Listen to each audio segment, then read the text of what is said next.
Yeah, see, exactly.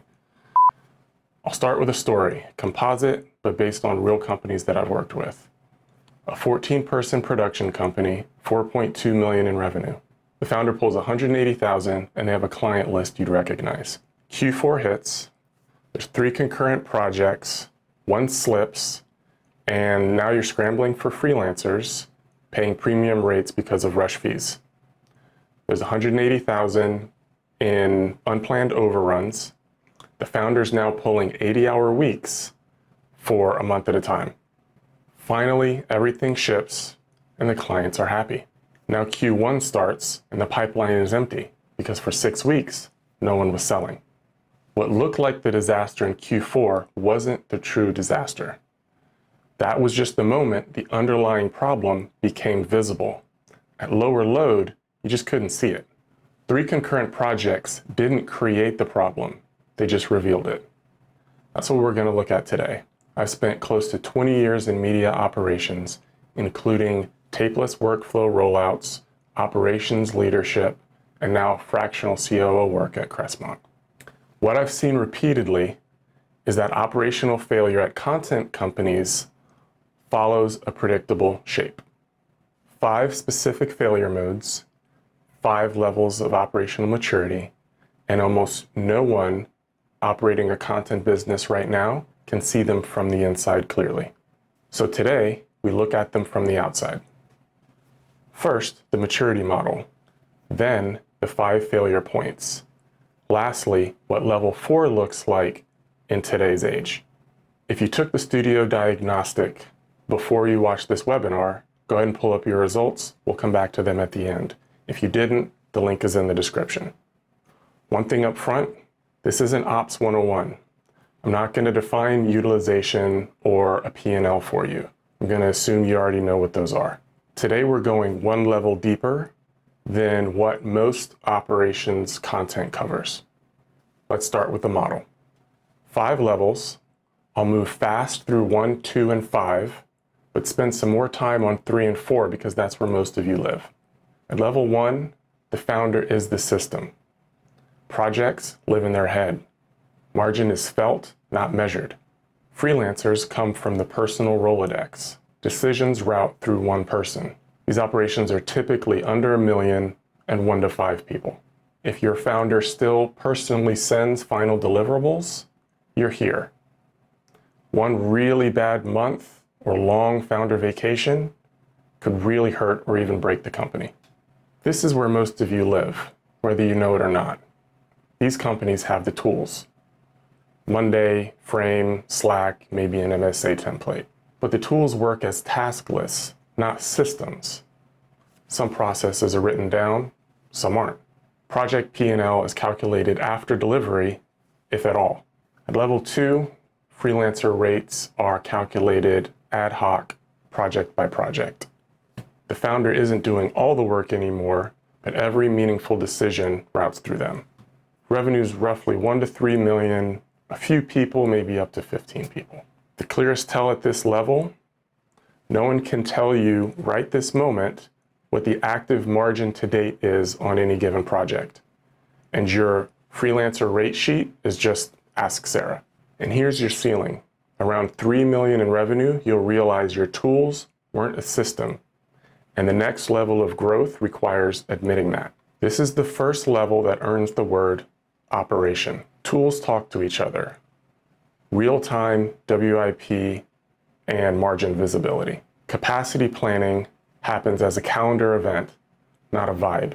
Standardized intake, delivery, review, all these are documented stages. Your freelance roster is tiered and utilization is tracked. At this stage, there's a media asset management system, even if it's imperfect. Department heads own their lanes, and the founder is on the offer, not the work. 3 to 10 million in revenue here, maybe up to 40 people. But tell at this level, you can accurately forecast next quarter's revenue and capacity with confidence and in under 30 minutes. And there's a written rubric for which projects you decline. And here's your ceiling.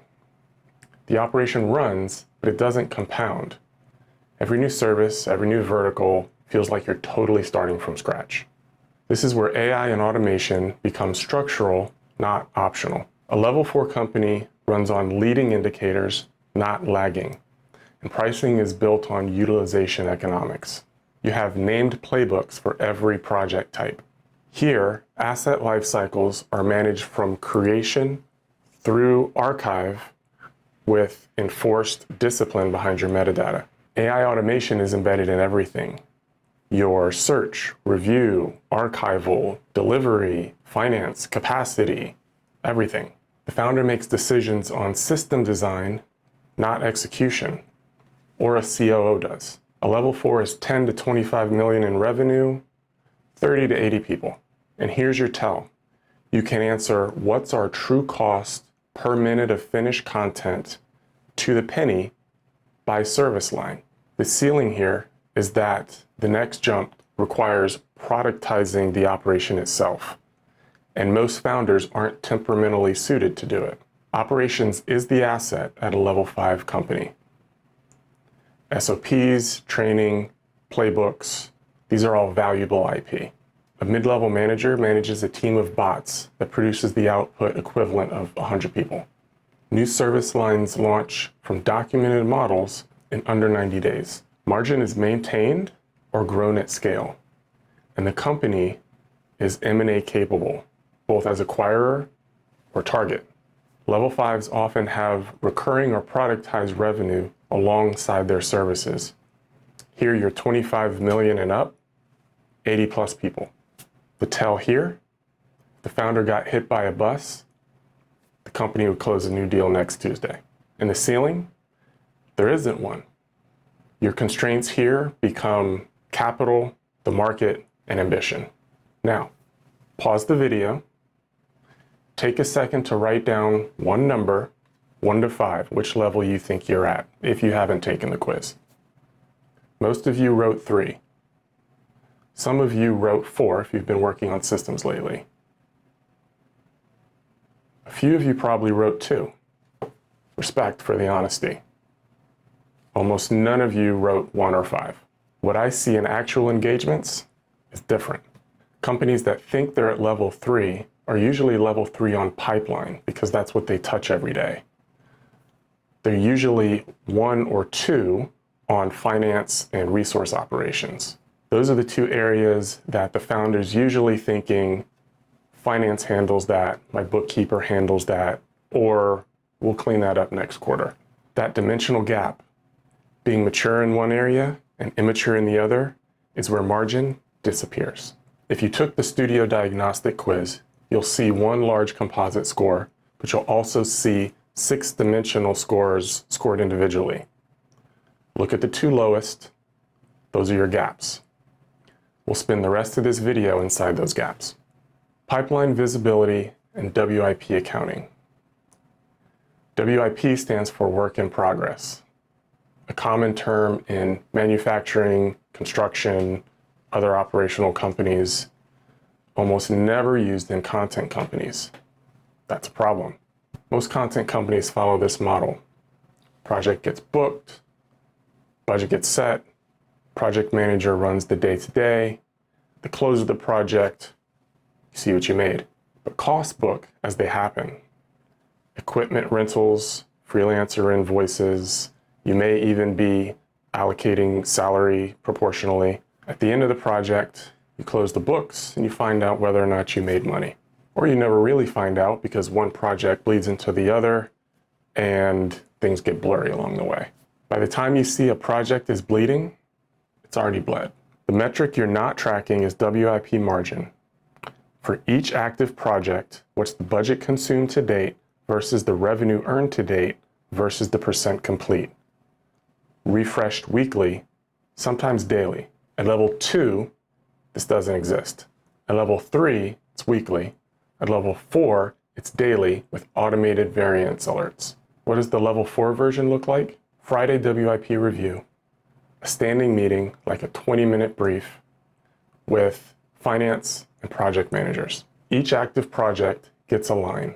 Budget consumed, percent complete, projected margin at completion, variance to plan. Set a defined escalation trigger.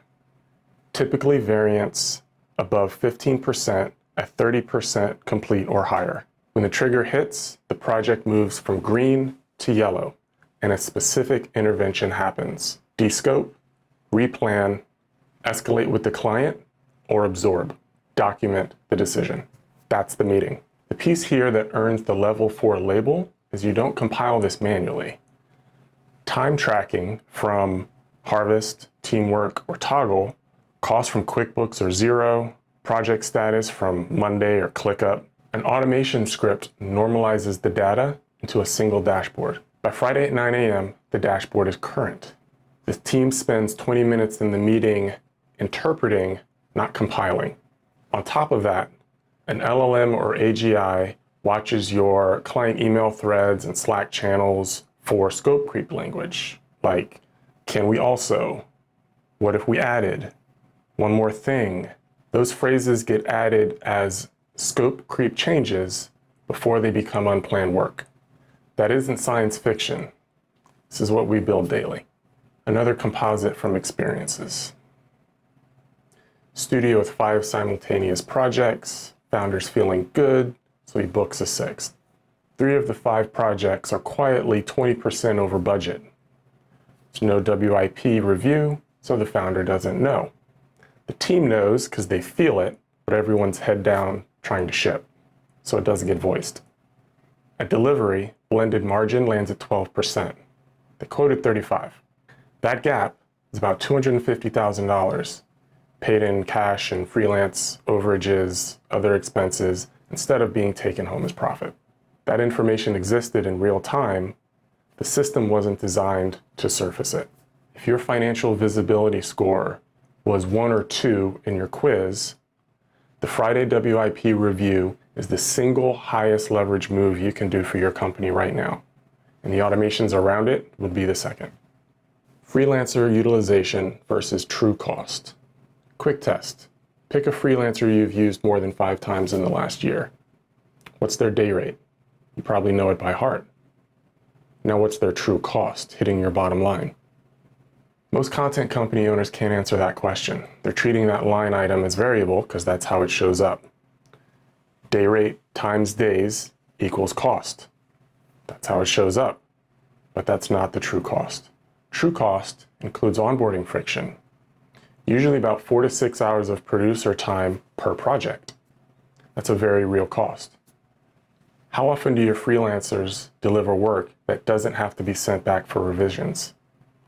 Some freelancers have a 10% rework rate, some 30%. Compound that over all your projects for a whole year, it's a very real number, a very real amount of work. Then there's communication overhead. Answering questions, fixing mixed communications. That's also very real time that your producers have to put in per freelancer, per project. And then there's the scarcity premium. We've all been there. You call within a 2-week window and all the good freelancers are booked. That freelancer that you love, billing you $1,200 a day, is actually costing you closer to $1,900. At 60 days a year, you're paying about $115,000, not $72. Across a full freelance roster, that's the difference between making money and not making money. The metric you're not tracking is blended freelancer cost per deliverable unit. Total freelance spend in a period divided by deliverables produced, tracked over time. Now compare this against your staff equivalent cost. This number tells you whether your freelance use is hurting or helping your margins. Most content companies grow freelancer spend faster than their revenue growth without even realizing it because each project is looked at individually. Here's what level 4 looks like. A tiered roster. Tier 1 is your core freelancers. Fast ramp, known budget, known quality. Tier 2 is qualified backups. Tier 3 is one-time use or probationary folks. Your onboarding should be documented well enough that new freelancer to first deliverable should take less than 4 hours of internal overhead. Rework needs to be tracked per person. 15% or above gets a conversation with that freelancer. 25% or more they get cut from the roster. Replacement risk is mapped at level 4, so there's at least 2 people who can do the work at any given time.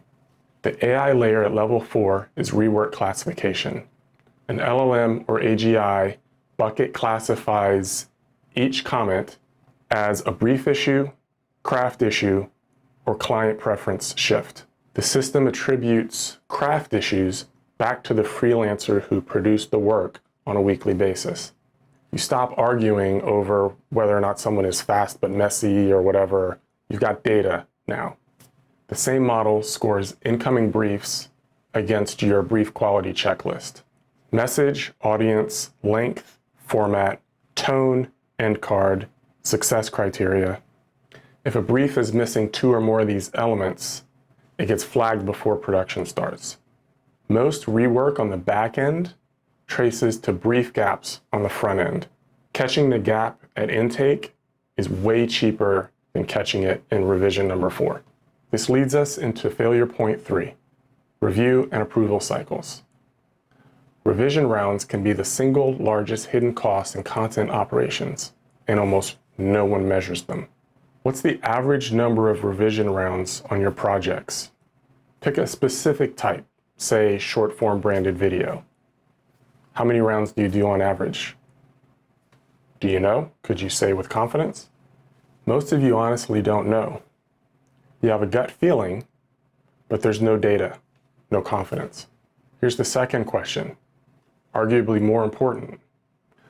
What percentage of your revisions are caused by brief or strategy issues versus craft execution? Brief issues are wrong message, wrong tone, wrong length. Craft issues are music feels off, pacing feels rushed, color is weird, things of that nature. When you look honestly, half of your revisions are brief issues. These are strategic problems showing up as production work. Your team is solving the wrong problem on the clock with budget should have been allocated to other things. A level 4 review architecture has these pieces. First, a defined cadence. When feedback comes in, how it comes in, and how revisions ship. There are named approvers. One person on the client side has sign-off authority. Brief quality is scored before production begins using that checklist I just mentioned. Clients should be trained on feedback and your review process during their onboarding. You explain how feedback works, set the expectations for the process. You make your system the norm, not an imposition. The client training move is huge. Most content companies treat the client as an immovable variable. They aren't. They're used to a chaotic process because no one has shown them a better one. The level 4 AI layer here is high leverage. Automated transcription of review calls with each comment auto-tagged as a brief issue, craft issue, or preference shift. The producer gets a summary within an hour of the call ending. The client gets a here's what we heard recap on that same timeline. Feedback from email, frame, Slack DMs, it all gets consolidated with any conflicts flagged. That single conflict flagging step removes at least one revision round from most projects. If your review and approval scored level 1 or level 2, the move is build the cadence, define the approver, score the brief, train the client. Then add the automation. You can do this in 30 days, and the margin improvement is immediate. Asset and knowledge operations. This is the failure point that doesn't seem urgent until it is. Think of a specific asset or clip, piece of music, sound effect from like 18 months ago. Do you have one in mind? If a client emails you right now, how long does it take for you to actually deliver it? If the answer is more than an hour, you're at level 2 or below. If it's more than a day, you're at level 1. Here's the typical situation. Files are scattered everywhere. Some on a central NAS, some on hard drives in a closet, some on Frame or Dropbox. Some projects got tagged thoroughly, some have random file names that don't mean anything 6 months later. The person who does know where everything is is usually one person, a senior editor or a post supervisor. And if that person goes on vacation, retrieval grinds to a halt. Instead of spending all that time hunting and finding, it's usually faster to just shoot a pickup. So that's what most of us do. Rights, licenses, clearances, these live in someone's email inbox or in a desktop folder that hasn't been updated in 8 months. That rights piece is one that can get you in legal trouble. A lot of content companies have pieces out there on the internet that they don't actually have valid rights to. They just don't know it. A level 4 asset operation has 4 components. A media asset management system where metadata entry is not optional. A tiered archive strategy. So your active projects are on a production server, and then you have cold storage, which is separate drives or tape storage. Rights metadata should be attached directly to assets with alerts firing off for expirations at 60, 30, and 7 days out. This is the failure point where AI produces the most dramatic before and after. At ingest, an AI model automatically tags faces, places, color palettes, etc., time of day. You don't need any human metadata entry beyond maybe confirming what the AI model did. Search should be natural language, and you find your clip in a few seconds. The model that does this can run locally on your machine with no cloud upload. I built a product called Clip Butler that does exactly this for video editors because I lived the problem inside production companies for 15 years. Editors all over the country are using this now. The same approach works for your institutional knowledge. Vector search over all your old briefs, statement of work, invoices. How did we handle this for this documentary 2 years ago? What did we quote for so-and-so 90 days ago? All this can be a 30-second natural language search on a model as well. Capacity and commitment math. How do you know whether you can take on a new project right now? If the answer involves I think or I feel, that can be okay at times, but your gut is wrong at consistent rates. And the cost of being wrong is steep. What you're not tracking is committed capacity versus available capacity 8 weeks out. Committed capacity. Across all active and signed projects, how many hours of work is your team committed to over the next 8 weeks? Available capacity. How many billable hours can your team actually produce, factoring in sales meetings, sick time, vacation time, etc.? If committed time is higher than available time, you have a problem coming. It manifests as missed deadlines, budget overruns, team burnout, or worse. If your committed time is significantly lower than your available time, that's actually a different problem. You're paying for time you're not selling. That's bench cost, hidden, but it's real. A level 4 operation tracks both, weekly, at least 8 weeks forward, if not more. The other thing a level 4 operation has is defined decline criteria. If a new project would push your capacity over 90% in any given time period, you automatically decline it. You could also renegotiate the timeline or charge a rush fee that would kind of make up for the cost of going over that 90% mark. Most companies don't decline anything. They take on work as it comes, they're grateful, they say we'll figure it out. But the cost of figuring it out is quality slippage, team morale, and yeah, your bottom line margins. Here's a composite example. A studio has 3 simultaneous projects going on in October, and an opportunity for November comes in. Good client, good margins. They're inclined to say yes, because they feel good. The 3 existing projects each slip because attention is divided.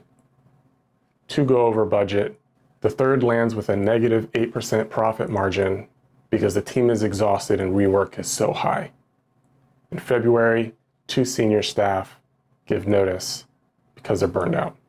Direct margin damage on that one yes, it's about $180,000 plus turnover, plus client trust damage because of the timing slippage. The committed versus available math was sitting right there if anyone had built the model. The level 4 version of this is largely automated. Capacity forecasting pulls from time tracking, project schedules, and planned PTO in an 8-week committed versus available view, and updated daily. When a new RFP comes in, the LLM reads the brief and estimates the likely scope versus that capacity and gives the founder a score as to whether or not to take on that project. The decline criteria runs automatically. The founder sees green, yellow, or red before they even get on a sales call. Without a system, the bias is towards yes, because the founder needs to make a call based on sales or relationship, not statistical analysis. With a system, the analysis is already done. The model itself is about a 4-hour build in a spreadsheet. The automation, probably another week of work. But that week of change probably equates to about 6 figures of margin recovery to the average content company. That was a lot. 5 levels, 6 dimensions, 5 levels of maturity. One question matters now. How many of those 5 failure points describe something happening in your operation right now? Not approximately, exactly. Pipeline visibility, freelancer utilization, review and approval, asset and knowledge ops, capacity and commitment math. How many? If you counted 3 or more, and I bet most of you did, here's the part it's important to be honest about. This isn't a competence problem. Your team is competent. They're shipping projects your clients are happy with. The issue is whether you have the operational architecture to keep that talent producing margin as you grow. Right now you don't. And the architecture won't build itself because the people who would build it are busy shipping work. That's the bind. Not, can we fix this? But do we have the bandwidth to fix this while we're still operating? You have 3 paths. Obviously, you can do it yourself. 18 to 24 months, a couple rough patches in the way, but you'll get from level 2 to level 4. Founders who succeed at this path almost always have an internal number 2 at the helm who's operationally minded. If you have that person, go for it, because this is the cheapest route. A qualified COO at this stage runs roughly $180,000 to $280,000 in fully loaded compensation, plus 9 to 12 months of ramp-up time into your operation. And then there's search risk. Making a wrong hire at this level can set you back a full year. Most companies under 10 million can't afford this price tag. But if you're over 10 million and you've never had a true operations leader, this is the right move for you. This is what Crestmonte does. Engagements are anywhere from 6 months to permanent part-time with the goal of getting you from level 2 to level 4. We install the systems, the AI automation, and we train your team to run them. Book a call with us today. No pitch deck on the first call, just us talking and have a conversation. We'll see where you're at, see where you want to get to, see if we're a good fit. If you haven't taken the diagnostic quiz, that link is below as well. Even if you never talk to us, it's worth the 7 minutes to get that score. It'll help you tons. That's it. Get honest, get disciplined. That's the work.